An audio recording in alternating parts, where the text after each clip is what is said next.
예. 앞에 또 이렇게 조명을 조금 집중할 수 있게 해놓고 찬양하니까 또 느낌이 새롭네요. 그렇죠? 거기다가 뭐 이렇게 번쩍번쩍 이런 것도 안 들어가나요? 네, 앞으로 찬양이 계속 발전했으면 하는 바람입니다. 오늘 말씀 시작하기 전에 이번 주 우리가 야외 예배죠, 그죠? 대부분 야외 예배로 나가시는데 우리 싱글 자매들 중에 여러 가지 사정 때문에 못 가시는 분들이 여러분 계시다 그래요. 그래서 그분들 그 11시에 예배당에서 모여가지고 성찬 예배로 진행을 할 것 같습니다. 그래서 그 사과따기 못 가시는 분들하고 또 바이블톡 행사 못 가시는 분들은 11시에 예배당에 모이셔가지고 같이 성찬 예배 드려주셨으면 좋겠습니다. 혹시 형제가 오시는 분 계신가요? 형제? 네, 제가 알기로는 없는 것 같은데 뭐 오시고 싶은 분 있으면 오셔도 됩니다. 예. 자, 오늘 이제 히브리서 네 번째 레슨인데요. 얘가 영 시원찮다니 오늘. 잠깐만요. 안 된다. 시스템 씨. 얘가 안 먹으니까 딴 걸로 좀 해줄래요?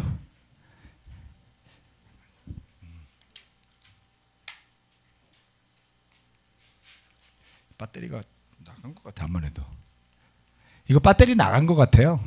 예, 새 배터리로 이거. 예.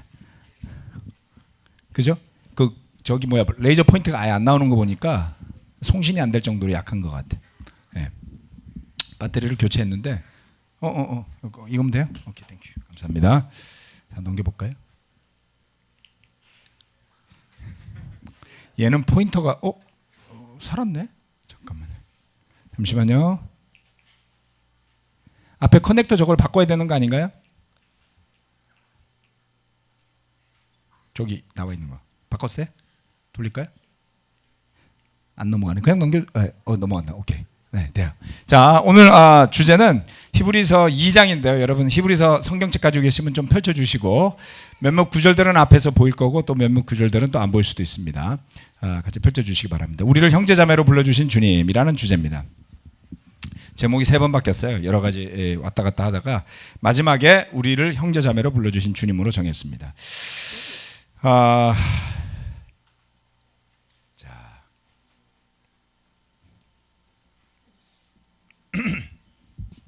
히브리서 2장 7절 8절 말씀인데 우리가 여기서부터 한번 가보도록 하겠습니다. 지난주에 1절에서 4절 말씀을 했죠. 그렇죠? 5절 6절 건너뛰고 7절 8절 말씀 함께 읽어보도록 하겠습니다. 시작. 주님께서는 그를 잠시 동안 천사들보다 못하게 하셨으니 영광과 존귀의 면류관을 그에게 씌워 주셨으며 만물을 그의 발 아래 복종시키셨습니다. 하나님께서 만물을 사람에게 복종시키심으로써 그에게 복종하지 않은 것이라고는 아무것도 없게 하신 것입니다. 그러나 지금 우리가 보기로는 아직도 만물이 다 그에게 복종하고 있는 것은 아닙니다. 여기에 보면 감사합니다. 여기에 보면 7절 8절 말씀에서 이렇게 이야기를 해요. 아직도 만물이 다 그에게 복종하고 있는 것은 아닙니다. 예수님이 이 땅에 오셔서 하늘로 승천하시기 전에 뭐라고 말씀하셨냐면 마태복음 28장 우리가 잘 알죠. 하늘과 땅에 있는 모든 권능을 내게 주셨다. 이렇게 말씀하셨잖아요. 그렇죠? 그랬는데 여기에서 8절 말씀은 만물을 그의 발 아래 복종시킴으로써 라고 말씀을 하셨는데 아직도 만물이 다 그에게 복종하고 있는 것은 아닙니다. 라고 이야기를 합니다. 자, 이것은 사실 우리가 그리스도인이 되고 나서 느끼는 고민을 대변하는 것이기도 합니다. 예를 들어서 왜 세상에는 아직도 고통이 존재하고 전쟁이 끊이지 않으며 이토록 끊임없는 고난이 지속되는 걸까요?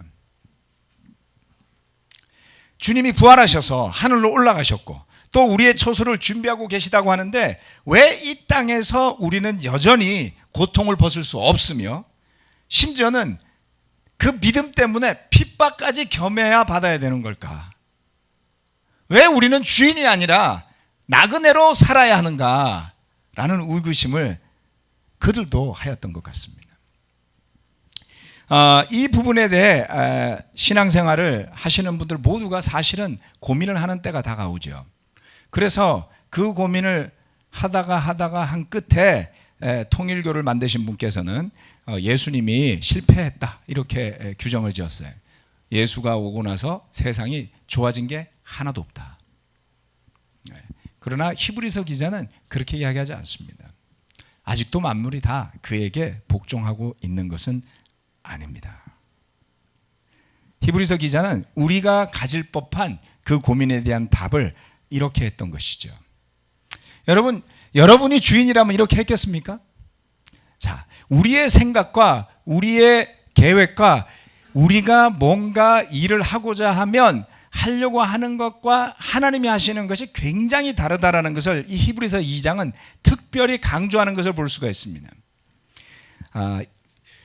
그래서 하나님께서 우리라면 하지 않았을 일인데 하나님께서는 이런 과정을 허락하셨던 것이죠.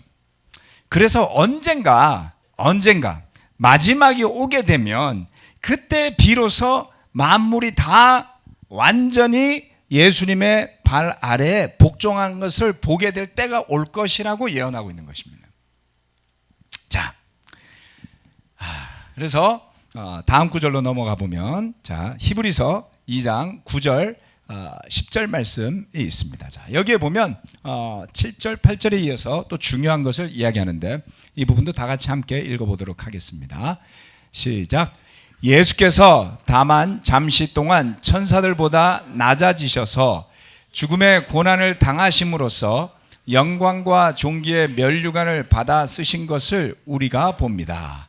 그는 하나님의 은혜로 모든 사람을 위하여 죽음을 맛보셔야 했습니다.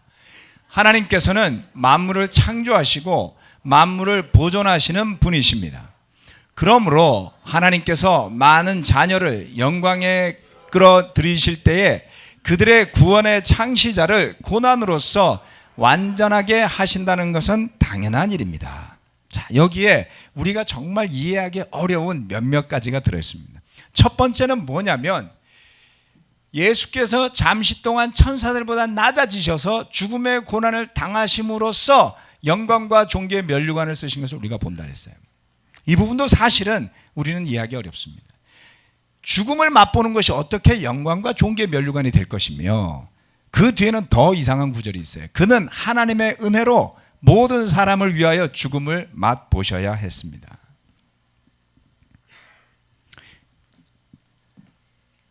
모든 사람을 위하여 죽음을 맛보아야 하는 게 어떻게 은혜죠? 이게 어떻게 은혜인가요? 여러분이 만약에 우리 교회 모든 형제 자매들을 위해서 자신의 목숨을 내놓아야 되는데 그게 하나님의 은혜라면 은혜로 여겨지겠냐고요. 네. 저는요 지금까지 26년 동안 제자로 살면서 단 한 사람도 그런 사람 못 봤어요. 물론 기꺼이 희생들도 많이 합니다. 그러나 목숨을 내놓아야 할 만큼 희생하는 것을 은혜로 여기는 사람은 거의 본 적이 없어요. 자, 그 다음 10절 말씀은 더 어려운 이야기를 하고 있습니다. 구원의 창시자를 고난으로서 완전케 하는 것이 당연하다. 이 부분을 같이 살펴보도록 하겠습니다. 하나님의 은혜로 읽어보기 쉽게 한글로 써놨습니다. 카리티 데오. 데오라는 것은 하나님이라는 이태리어예요. 카리티라는 것은 카리스마라는 것과 비슷한 그런 뜻입니다. 은사, 은혜. 그래서 하나님의 은혜라는 구절을 이렇게 쓰고 있어요. 그런데 이 하나님의 은혜로라는 구절에 대해서 다른 해석들이 존재하는데요. 모든 사람을 위하여 죽음을 맛보셨는데 그것이 하나님의 은혜더라라는 것을 어떻게 이해해야 될지를 초대교회 지도자들이 고민을 많이 했어요. 그러다가 보니까 어떤 사본에서는 카리티 데오라고 쓰지 않고 코리스 데오라고 쓰더라는 거죠. 비슷해요. 예, 코리스 데오라고 쓰더라. 이건 뭐냐면 하나님을 떠나로 기록이 되어 있는 겁니다. 즉 하나님으로부터 버림받아로 해석이 되는 거죠. 어느 게 맞을까요? 예수님은 하나님으로부터 외면당해서 죽으심을 맛보셔야 했던 걸까요? 아니면 하나님의 은혜 때문에 죽음을 맛보셔야 했던 걸까요? 후자도 언뜻 생각하면 이해가 돼요. 이사야서 53장 말씀을 보면 그렇죠. 그죠? 이사야서 53장을 보면 이 구절이 그 해석이 맞을 것 같은 느낌이 듭니다. 틀리지 않죠. 그런데 우리가 이렇게 이 부분을 보면 우리와 하나님이 어떻게 다른지를 알 수가 있습니다. 하나님의 은혜와 우리가 생각하는 우리의 은혜를 한번 생각해 봅시다. 우리가 생각하는 은혜라는 것은 나에게 좋은 것을 은혜라고 말하지, 내가 누군가를 위해 희생해야 하는 것을 은혜라고 표현하지 않지요. 그렇죠? 그런데 하나님을 떠나 하나님으로부터 버림받다시피 하며 목숨을 버려 희생하신 일이 하나님의 은혜라는 것이 성경적으로는 맞더라는 거예요. 왜? 그렇게 함으로써 우리가 구원받을 수 있는 길이 열리게 하신 것이기 때문에 그것을 은혜라고 부르는 것이죠. 우리에게 온전한 생명의 기회가, 구원의 기회가 오게 된 것이 하나님과 예수님의 은혜, 그것이 하나님께서 보시는 은혜더라는 겁니다. 자, 이제 우리의 입장에서는 받기만 하니까 좋죠. 내가 죽어야 할 것을 죽지 않고, 내가 겪어야 할 고난을 겪지 않고 용서하여 주신 것이니 나에게 온전한 은혜겠거니 맞습니다. 그러나 문제는 우리가 그리스도 예수를 닮아서 살겠다고 결정한 것에 있는 거예요. 그래서 이제는 우리가 영적인 가치를 가지고 살고자 한다면 우리 또한 그와 같은 하나님의 은혜의 모습으로 살 수밖에 없게 되는 거예요. 은혜의 수혜자에서 은혜의 공여자가 되어야 되지 않습니까? 이쯤 되면 이제 싫어지는 거죠. 저는 이렇게 해본 적이 없습니다. 정말 견딜 수 없을 만큼 희생하거나 피를 흘려가며 내 목숨이 끊어질 지경인데도 누군가를 살려본 적은 아직 없습니다.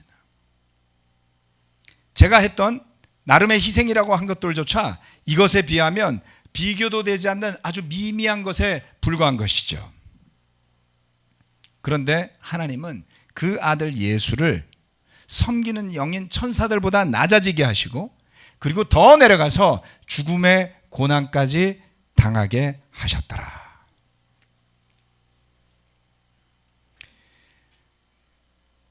이 은혜를, 이러한 사랑을 이 땅에서는 찾아보기가 어렵습니다. 절대적인 능력의 창조주께서 그처럼 비참하고 상상할 수 없는 모습으로 내려오시는 일, 그것은 믿음 없이 볼 때는 이해되지 않는 기적인 것이죠. 그것이 바로 그리스도 예수의 십자가인 것입니다.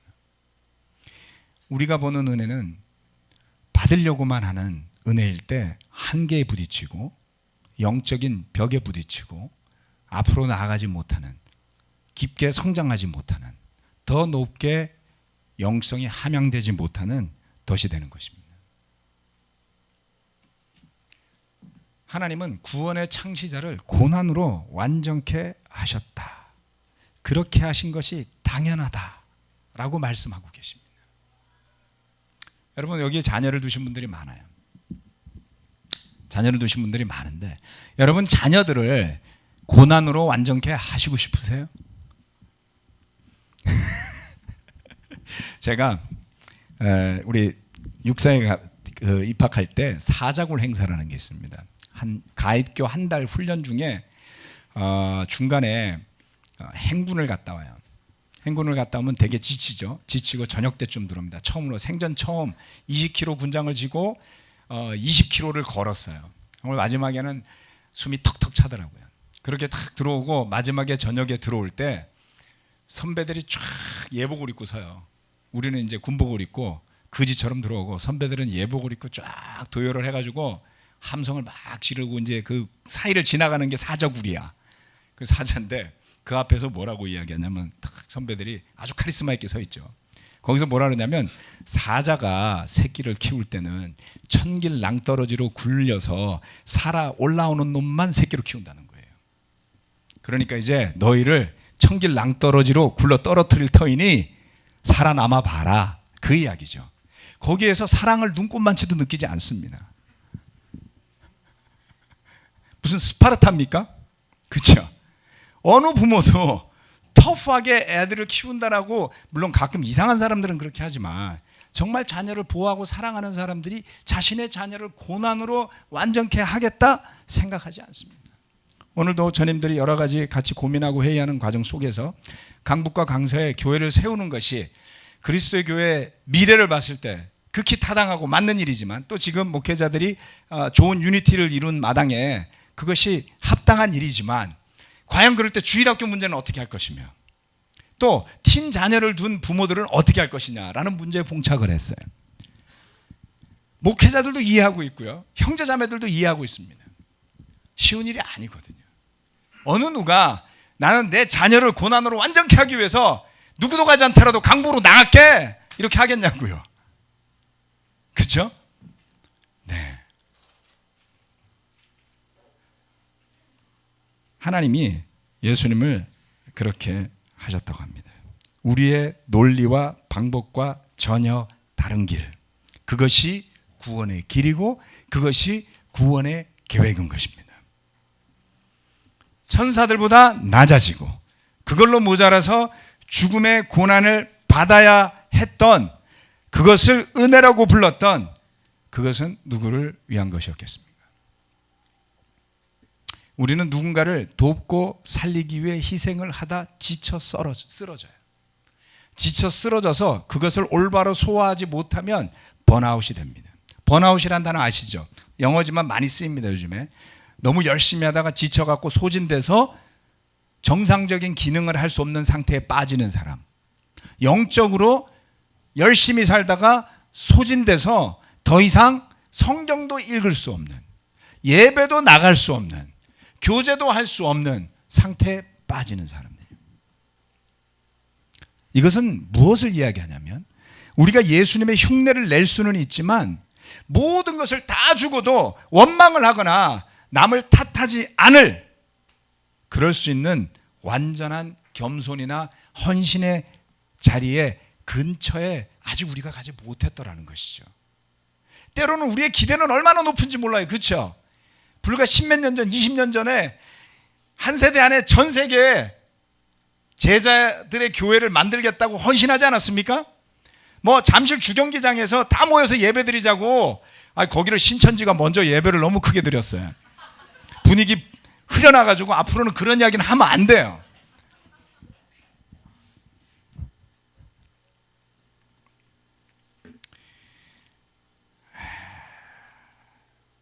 그렇게 정말 우리가 예수님 같은 희생과 헌신을 할 수 있을까요? 저는 거의 불가능하다는 것을 깨달았습니다. 우리의 한계가 너무나 명백한 것이죠.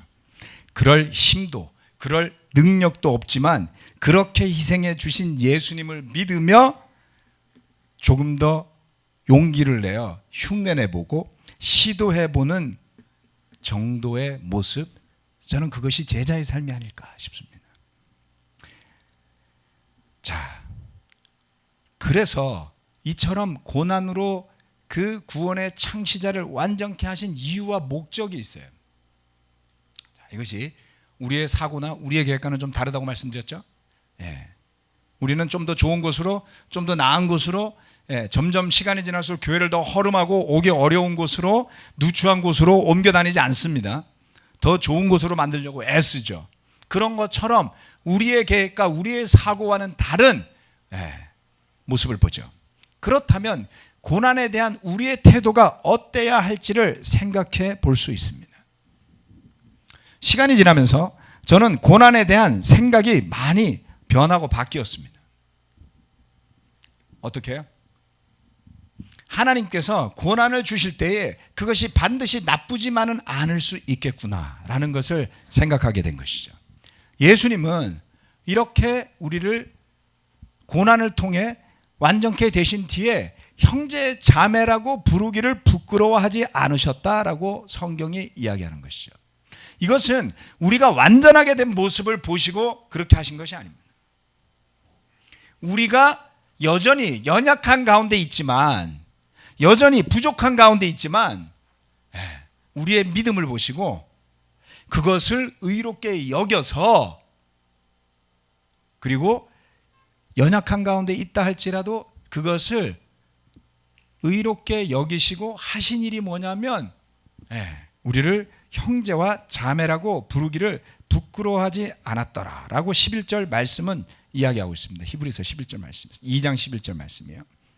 자, 마가복음 3장 33절 말씀에 이 구절이 생각이 나죠. 마가복음 3장 30절 말씀에 예수님의 형제와 어머니가 예수님을 찾으러 왔어요. 미쳤다고. 그때 예수님이 주변의 사람들에게 이야기합니다. 누가 내 어머니며 내 형제들이냐. 그리고 주위에 둘러앉은 사람들을 둘러보시고 말씀하셨다. 보아라, 내 어머니여, 내 형제 자매들이다. 누구든지 하나님의 뜻을 행하는 사람이 곧 내 형제요 자매요 어머니다. 여러분, 우리 자신은 어떤 사람들입니까? 친구로 불리기에 합당한 존재들인가요? 어디에 내놓아도 자랑스러운 존재들인가요? 우리 모두는 그런 친구를 사귀고 싶어 합니다. 야, 이 사람 내 친구거든. 막 그렇게 내세우고 싶은 사람들을 사귀고 싶어 하죠. 그런데 정작 내 자신은 그런 사람이 아닌 것 같아요. 그죠? 부족함이 많죠. 자, 그리스도 예수를 믿는 사람들이 뛰어나서 형제 자매라고 부르기를 부끄러워하지 않으신 것이 아니더라는 것이죠. 누구든지 아버지의 뜻, 하나님의 뜻을 따르고 행하고자 한다면 그들이 곧 내 형제요 자매요 어머니다 라고 예수님이 말씀하셨어요.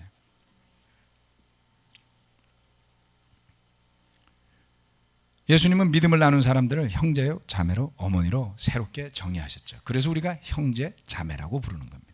그런데 때로는 그 형제 자매들이 마음에 안 들 때도 있어요. 그죠? 갑자기 다 굉장히 안 그런 척 하시네. 저 많이 알거든요. 우리가 그렇습니다. 저도 그럴 때가 있습니다. 그런데 그런 내 마음에 안 들어 보이는 형제라 할지라도, 내 마음에 안 들어 보이는 자매라 할지라도 예수님은 그분을, 그 사람을 나의 형제요 나의 자매라고 부르기를 부끄러워하지 않으셨다라는 거예요. 얼마나 큰 용기를 주는 말씀인가요? 네. 그래서 히브리서 2장 12절 말씀은 이렇게 이야기합니다. 그리하여 그분은 내가 주님의 이름을 내 형제 자매들에게 선포하며 회중 가운데서 주님을 찬미하겠습니다. 이 놀라운 말씀이에요.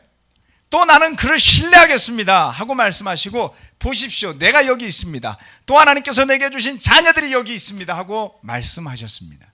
예수님이 이러셨더라는 거예요. 그런데 이 말씀이 어디에 나와 있냐면 이사야서 8장 17절 18절 말씀에 나와 있고 시편 2편 22절 말씀에 나와 있습니다. 예수님의 마음이 어떤 것 같으세요? 여러분, 우리는 내가 죽을 고생을 해서 살려줬더니 적당히 사는 사람을 보면 화가 나지 않을까요? 열심히 수고하고 애쓴 바이블톡 인도자들이 가끔 힘들어지는 이유가 그런 거예요. 내가 얼마나 수고하고 애썼는데 도대체 바이블톡에 있는 형제자매들은 이게 뭐야? 죽어라고 열심히 수고한 목회자들이 목 잡고 쓰러지는 경우가 바로 그런 겁니다. 내 청춘을 다 바쳤는데, 2000년대 초반에 우리 교회가 힘들 때 가장 많이 나왔던 이야기가 그거예요. 내 젊음을 다 바쳤는데 그때 아직도 젊다는 걸 몰랐던 거예요. 그리고 십몇 년이 더 지났습니다 지금. 내가 모든 것을 희생하고 얻은 형제와 자매를 이처럼 예수님이 말씀하신 것처럼 기뻐하고 감사해하고 높여주고 하는 모습을 생각해 봅시다. 얼마나 놀라운 것인지. 주님의 이름을 형제 자매들에게 선포하며 회중 가운데 주님을 찬미하겠습니다. 이 자랑스러운, 나는 그들을 신뢰하겠습니다. 신뢰할 만한가요? 아니요. 그런데 주님이 그렇게 말씀하셨어요. 그렇죠? 보십시오. 내가 여기 있고 하나님이 내게 주신 자녀들이 여기 있습니다. 얼마나 자랑스러워 하신 모습인지를 바라본다면 그 예수님의 마음을 조금이나마 느낄 수가 있죠. 자랑스러운 선포입니다. 희생의 대가로 구원받은 사람들을 향한 기쁨이 느껴지는 것이죠. 자, 그리고 2장 14절 말씀은 이렇게 이야기합니다. 이 자녀들은 피와 살을 가진 사람이기에 그도 역시 피와 살을 가지셨습니다. 그것은 그가 죽음을 겪으시고서 죽음의 세력을 쥐고 있는 자 곧 악마를 멸하시고 이렇게 말씀하셨어요. 무엇을 이야기하는 겁니까? 자, 이제 놀라운 말씀이에요. 피와 살을 가진 우리들을 보시면서 예수님 또한 피와 살을 가지고 우리와 똑같은 모습이 되셨다라는 것을 이야기하고자 하는 것입니다. 이 아들은 어떤 존재입니까? 첫째, 하나님과 동등하신 분이셨어요. 1장에서 그렇게 강조하죠. 그렇죠? 둘째, 그 아들은 우리를 형제 자매라고 불러주셨어요. 그리고 셋째, 그 아들은 우리와 같은 피와 살을 지녔다라는 겁니다. 자, 이것을 강조하는데요. 그렇구나라고 생각하면 평범해 보이지만 묵상해 보면 엄청난, 또 이해하기 어려운 그러한 일들이 또 생겨나죠.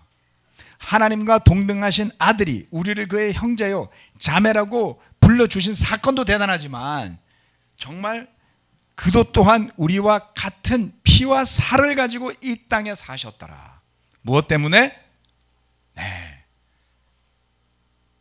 이게 중요한 겁니다. 자, 악마를 멸하시고 공포 가운데 종로로 타는 우리를 해방시키기 위함이었다라고 그 다음 구절에 나오죠. 그런데 2장 18절 마지막에 가면 이 구절이 하이라이트를 찍어요. 우리를 형제자매로 불러주신 주님은 왜 그렇게 했느냐? 몸소 시험을 받아 고난을 당하셨으므로 시험을 받는 사람들을 능히 도울 수 있다 라고 말씀하고 있는 것이죠. 여러분, 험한 세상 속에서 혼자라고 느낄 때가 얼마나 많습니까? 왜 그런지 몰라요. 어려운 순간에는 누구도 나에게 위로가 안 되는 것 같은 때가 있어요. 거짓말이에요. 옆에 있는 파트너와 손잡고 기도해 보세요. 힘이 납니다. 어려운 것 같지만 예배당에 오셔서 찬양을 기쁘게 해보세요. 힘이 나죠. 그렇죠? 누구도 나를 이해해 주지 않아. 거짓말이에요. 예수님은 여러분을 이해하겠다고 그 고난을 당하셨던 거예요. 사탄의 거짓말을 물리치십시오. 지금 이 어려운 순간 내 옆에 있는 형제 자매들이 나를 이해하고 그 고난을 힘을 주기 위해 최선을 다하고 있다.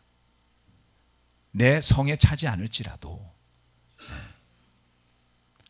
지금 이 순간 예수님이 살과 피를 지닌 모습으로 오셔서 내가 겪어보지 못한 고통과 고난을 겪으심으로써 그런 나에게 내가 두려워하는 죽음에 대한 두려움,